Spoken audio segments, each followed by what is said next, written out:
speaking of inspiration, your character Ghost. Yes. I think it's safe to assume that Ghost was a homage to one of your favorite, most inspired authors. Yeah, no, I mean that particular character I feel a strong attachment to. I feel like that character I kind of identify with that character in a lot of ways because, he has that spirit on his shoulder that's kind of tethered to him and feeding him that negativity and feeding him that grief constantly, that guilt, that those feelings of guilt.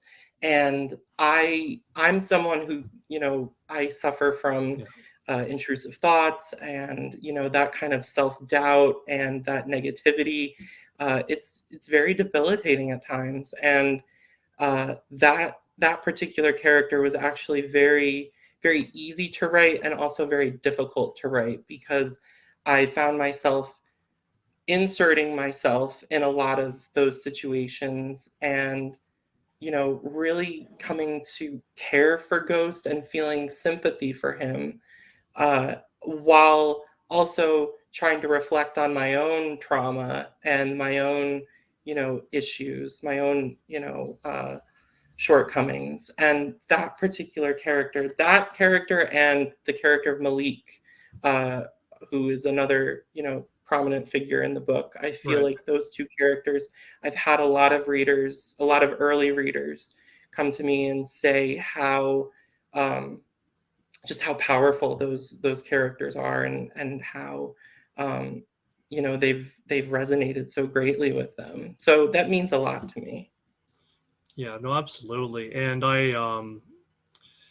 yeah, and of course the Ghost character I was thinking about was, of course, from when Billy Martin wrote as Poppy Z. Bride in the book Lost Souls. I was thinking there's also a similar character in their name Ghost, who's a very strong yet very vulnerable character, and I saw some of the similar parallels.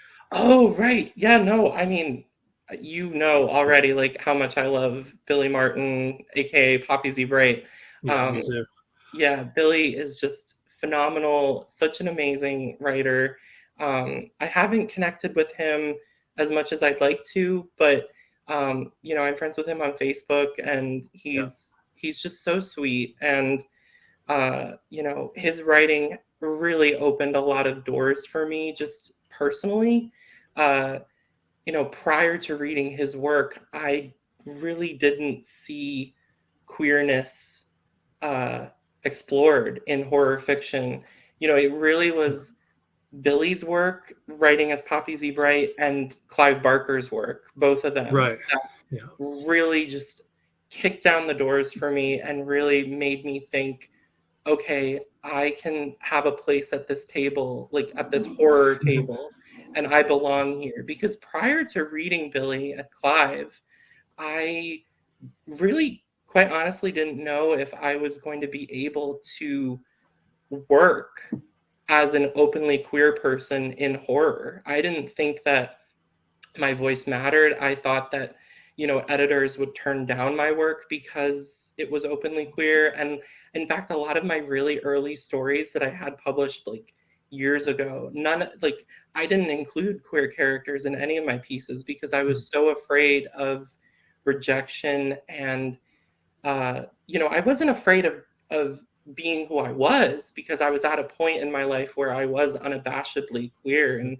I still am. But I was so afraid, I was so fearful of being rejected for content. And it wasn't until like I really like explored the work of Billy Martin and Clive Barker, and then Kathy Koja, Michael McDowell, like a lot of these just phenomenal transgressive writers, that I thought, okay, now I can really I can operate in this space. And that was on me because those writers have been writing for years. Like, they were around in the Sure. 80s, 90s. But me growing up, the stuff that I had access to, I didn't know the words to search for Right. like transgressive fiction. Like my taste of horror was very classic skewing.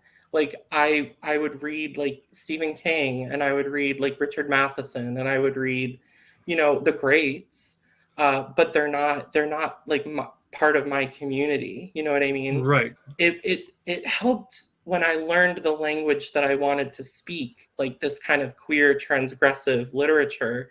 I was able to really search for it, and I in turn found authors like Clive and Billy Martin writing as Poppy Z. Bright, and that just kind of kicked down the doors for me and really just let me know like I can be whoever I want to be.